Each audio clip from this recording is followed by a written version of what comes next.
ክቡር ዶክተር ወርቅነህ ገበየሁ እጅግ በጣም እናመሰግናለን። በመቀጠል I would like to invite His Excellency Chief Olusegun Obasanjo, the former President of Nigeria, the African Union Special Envoy for the Horn of Africa, as has been stated by our Prime Minister, the Father of Peace of Africa, Eka Bobaba.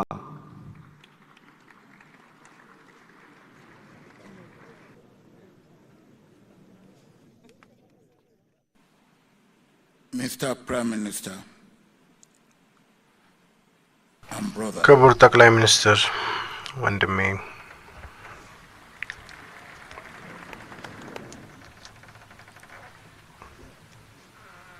I want to stand on the protocol ቀድሞ that የተጠቀሱት very well established. ሰው ያቋቋማቸውን ፕሮቶኮሎች በሙሉ እቀበላለሁ። I want to thank you for inviting me ስለጋበዙኝ ወደዚህ historic ታሪካዊ occasion. ዝግጅት አመሰግኖታለሁ። For Ethiopia, ለኢትዮጵያ historic ታሪካዊ ነው። for IGAD region, ለኢጋድ historic for ክልልም ታሪካዊ ነው። ለአፍሪካም ታሪካዊ ነው።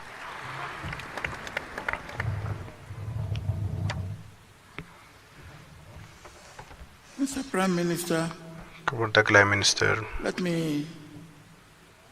thank you and commend you ላመሰግኖትም for the vision, ላደንቆትም ወዳለሁ foresight, ለዚህ ራዕይ፣ the courage, ለዚህ አርቆ ማሰብ፣ the patriotism ለዚህ ድፍረትና that led to this.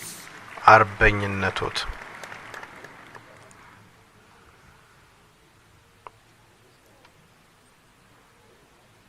There is similarity between Nigeria በናይጄሪያና and Ethiopia, በኢትዮጵያ መካከል መመሳሰሎች አሉ። which you will allow me to bring out from the Nigeria point of view. ከናይጄሪያ መነጽር ይሄንን እንድገልጽ ትፈቅዱልኛላችሁ? በዛውም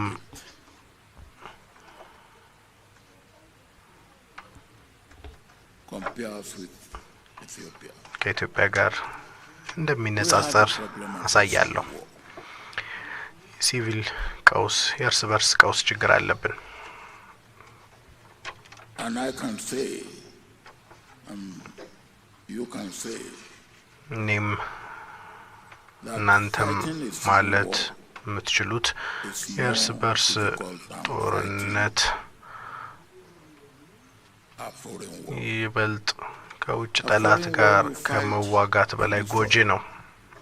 የውጭ ጦርነት Civil war you fight and build. በጦርነቱ አሸናፊ ያለ፣ የውስጡ ግን አብሮ መቋቋም፣ አብሮ መኖር፣ መያያዝ ይፈልጋል። ያ ነው የኔ ልምድ።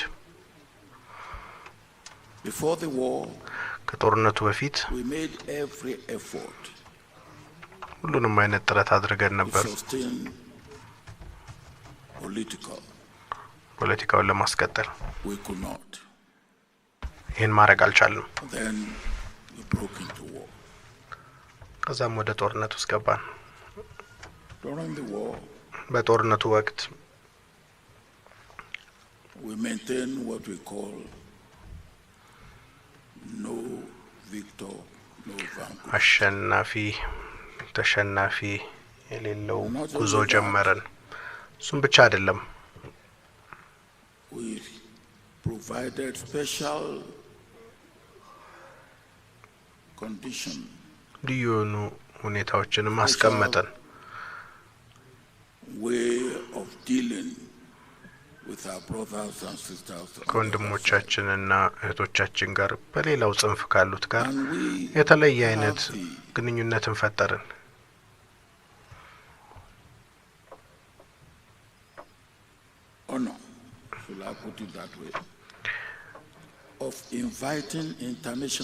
ዓለም አቀፍ ታዛቢዎችን የመጋበዝ እድሉን ክብር ካልኩት በዛ መልኩ ልግለጸው የኛን የእርስ በርስ ጦርነት እንዲያዩ ጋበዝን። የመጀመሪያዎቹ ነን መሰለኝ በዓለም ጦርነት ውስጥ ገብተን ሰዎች መጥተው ደግሞ እንዲታደሙ የጋበዝን። It is because of what we wanted to achieve. ይሄ ደግሞ ማሳካት በፈለግነው ውጤት ምክንያት ነው። For whatever reason they were dissatisfied.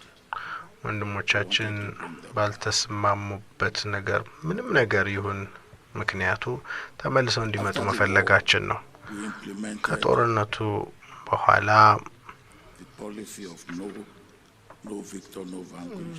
ማንም አሸናፊ ማንም ተሸናፊ የለም የሚል ፖሊሲ ያስቀመጠን። የእርስ በርስ እርቅ፣ መስማማት፣ መልሶ መገንባት፣ ማቋቋም፣ ማገገምን አሳለፍን። በወታደራዊ አገዛዝ ቀጠልን። በጦርነቱ ማብቂያ ላይ በጦር ሜዳ የነበረውን ጦርነታችንን ስናበቃ ከሌላኛው ጽንፍ የነበሩትን ወንድሞቼን ጠራኋቸው። በቴክኒካዊ በ1970 ዓመተ ምህረት ጃንዋሪ ላይ ጦርነቱ አብቅቷል፣ ግን የፖለቲካ ማብቂያም ያስፈልገዋል ይሄ ጦርነት ከኛ በኩል አልኳቸው። ወደ ሌጎስ ጠራኋቸው።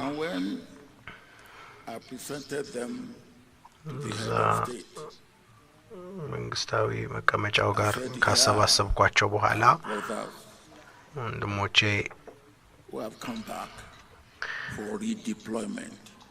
መልሶ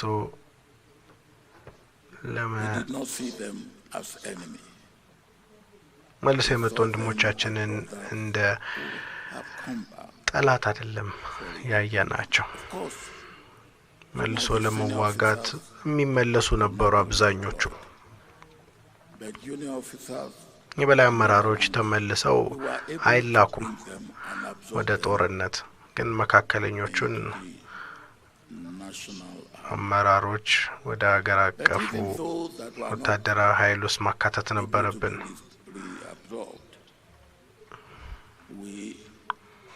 እነሱን ማካተት ባንችልም እንኳን የእርስ በርስ ቀውሱ እንዲያበቃና ከዛ ጡረታ እንዲወጡ ማድረግ ችለናል።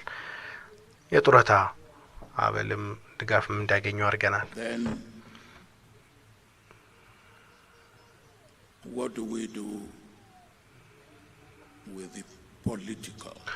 ፖለቲካውን ስታዲያ ምን እናደርገዋለን? ምክንያቱም ጦርነቱ የፖለቲካው ውድቀት ውጤት ነበር። ታዲያ ጦርነቱ ሲያበቃ ፖለቲካውን መመለስ ነበረብን።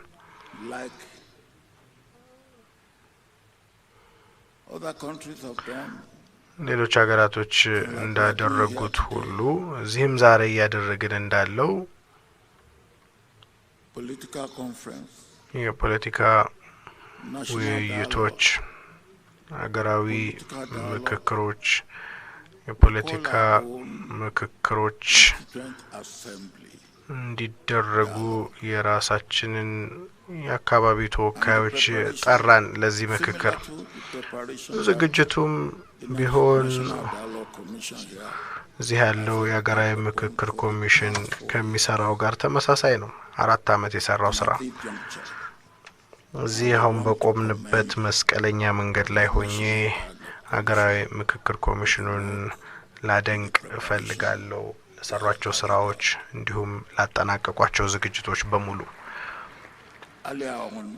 ቀደም ሲል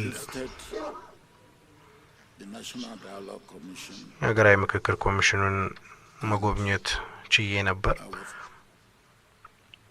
very pleased. እጅግ በጣም ነበር የተደሰትኩት ነበሯቸው ዝግጅቶች እንዲሁም በአገራዊ ምክክር ኮሚሽን አባላቶቹ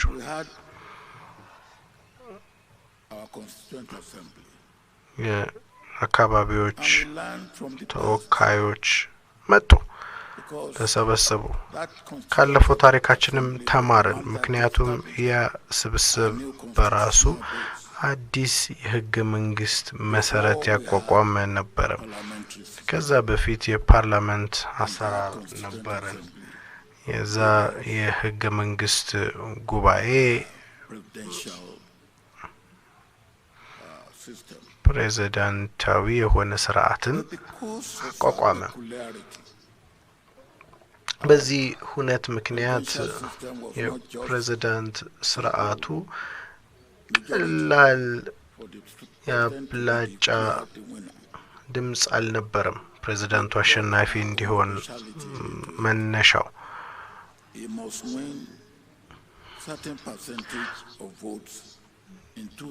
በምርጫ በሁለት ሶስተኛዎቹ ግዛቶች በናይጄሪያ ማሸነፍ ይጠበቅበት ነበር የዚህ ደግሞ ምክንያቱ ምንድነው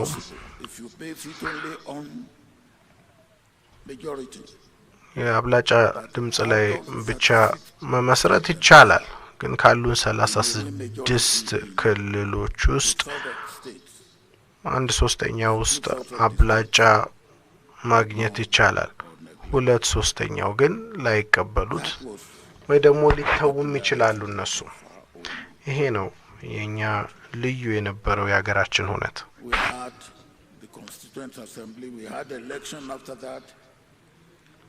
ያ ጉባኤ ነበረን ከጉባኤው በኋላም ደግሞ ምርጫ አካሄድን የእርስ በርስ ቀውሳችን ማብቂያ ከ9 አመት በኋላ አንደኛው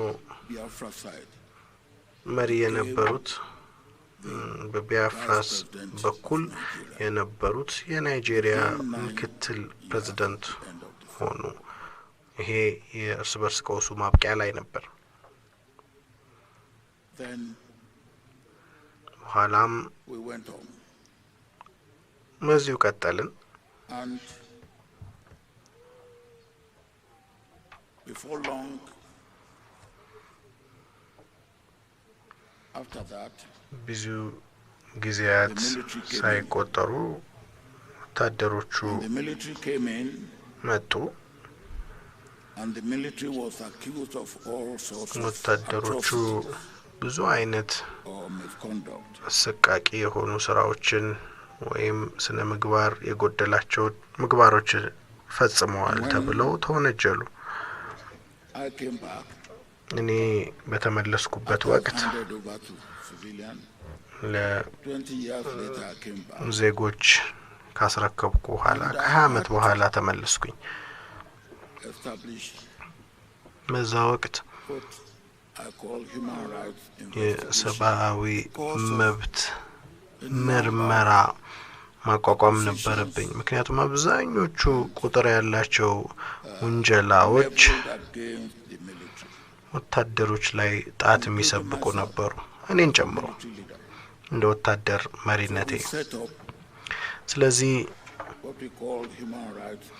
የሰብአዊ መብት ምርመራ ያለውን አቋቋምን እንደ ኮሚሽን and that was to examine what the military had done ወታደሮቹ የሰሩት ካለ እሱን ለማጣራት ከመጀመሪያው አንስቶ እስከዛች ቀን ድረስ ይሄ ብዙ ነገርን የገለጠ ነበር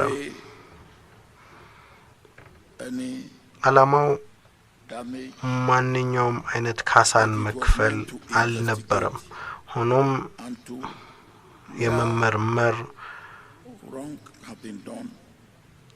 ኃላፊነት ነበር የተሰጠው ስህተቶች የተሰሩትን ማውጣት ይሄንን ያደረጉት አንደኛው የኮሚሽኑ አባል የአንደኛው መኮንን ባለቤት የነበሩ በመጀመሪያው የመንግስት ግልበጣ ወቅት ህይወታቸውን አጥተው ነበር በግድያ።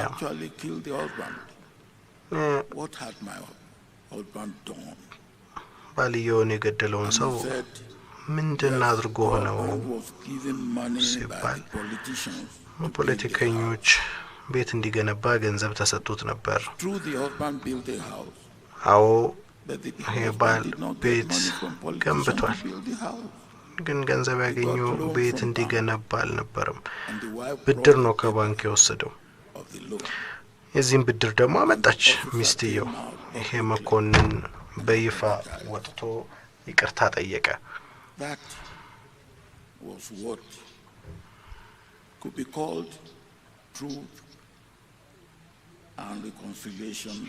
ትክክለኛ እርቅ ኮሚሽን ማለት ይሄ ነው። ሶስተኛም ነበረ። ሰዎች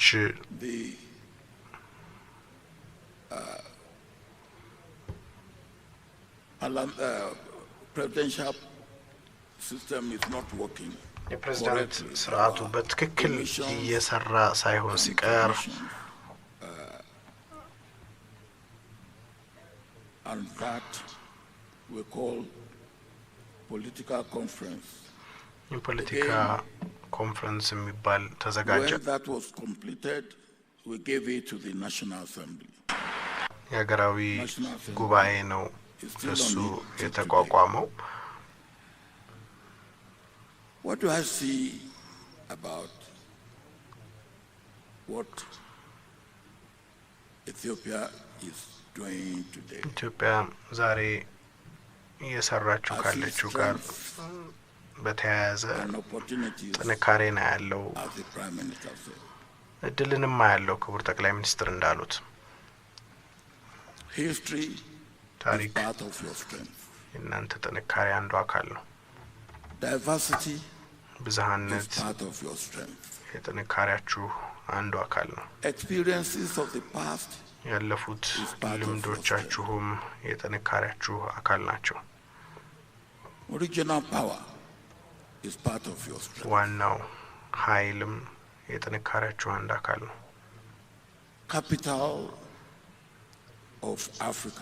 የአፍሪካ መዲና የጥንካሬያችሁ አንድ አካል ነው።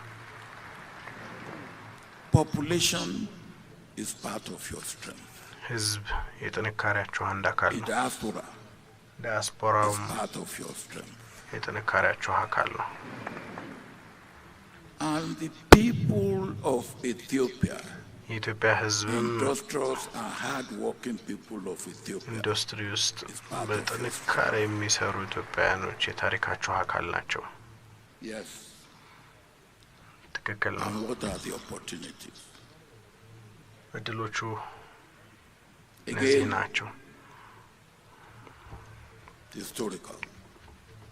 ታሪካዊም ናቸው። Give you opportunity. ታሪክ እድል ይሰጣችኋል። Population. ህዝብ Give you opportunity. እድል ይሰጣችኋል። And the most graphic opportunity I see በጣም ግልጽ የሆነው ደግሞ እድል ኢኮኖሚያዊ ነው። Mr. Prime Minister, ክቡር ጠቅላይ ሚኒስትር 3 years ago, ከ3 አመታት በፊት ወይዛ አካባቢ ላይ ሀገር በስንዴ ራሷን ትችላለች አሉ። አፍሪካ ውስጥ ምን ያህል በስንዴ በዩክሬንና ራሽያ ላይ የተንጠለጠለ እንደነበርን አናቅም ነበር። ዩክሬን ያለው ጦርነት እስኪጀምር ድረስ ክብሮ እንደሚያሳክተዋል። ዛሬ ኢትዮጵያ በስንዴ ምርት ራሷን ችላለች። ራሳችሁ መቻላችሁ ብቻ አይደለም፣ ከራሳችሁ በቅቷችሁም ለሌሎች እየላካችሁ ነው። እርግጥ ነው ትልቅ እድል ነው። opportunity to be the food basket of Africa. የምግብ የአፍሪካ ምንጭ መሆን እድል ነው። ትልቅ እድል ነው። Opportunity to join hands with other countries ከሌሎች ሀገራቶች ጋር እጅ ለእጅ የመያያዝ እድል እንዲሁም አፍሪካን የማሳደግና መዲና የማድረግ እድል ነው። እነዚህ እድሎች unless you have the national dialogue ሀገራዊ ምክክሩ ከሌለ እንዲሁም የታቀደለትን ዓላማ ካላሳካ አይሳኩም። The purpose of Ethiopia being a community, ኢትዮጵያ ማህበረሰብ የመሆኗ ዓላማ የጋራነትም የኢትዮጵያዊነት ዓላማ እንዲሁም ኢትዮጵያን ትልቅ የማድረግ ዓላማ ነው። ኢትዮጵያን አንደኛዋ ከአፍሪካ መሪ አገር ማድረግ ነው። እርግጥም ከዓለም ላይ ደግሞ መሪ የሆነች አገር ማድረግ የሚያስችሉ እድሎች ናቸው። ይሄ ሀገራዊ ምክክር የሚያሳካው ይሄንን ነው። አመሰግናለሁ።